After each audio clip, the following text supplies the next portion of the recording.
In this lesson, we are going to take a look at how we can edit blocks. I previously inserted some bolts here, and as you can see, the bolts are actually too long. They extend further into the part than the tapped hole. So I want to edit this block and shorten it. To edit a block, you can go to the Home tab in the Block panel and choose Edit.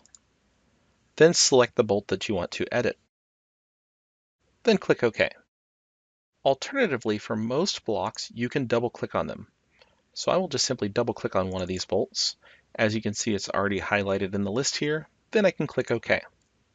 This will take you into the block editing environment. You'll notice that everything else is gone. All you see is the geometry for this block. You may see a palette on the left or right side of your screen for creating dynamic blocks. You can close that for now if you want. We will not be using it.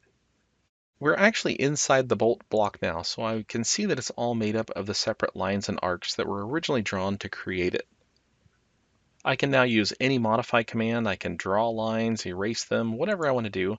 In this case, I'm going to stretch it to be 3/4 of an inch shorter. So I'll choose my stretch command, create my crossing, then press enter, grab a base point and stretch it up 0.75 and enter.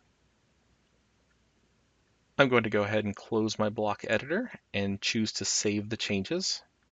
And I will now see that all of the blocks updated. So this is another big advantage of using blocks. If I edit one, they all update, which makes it a lot easier to make changes in my drawing.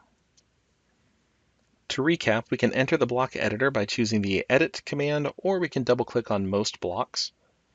Then we can make any changes, save those changes, and all references of those blocks in this particular drawing will update. That concludes this lesson on editing blocks in AutoCAD.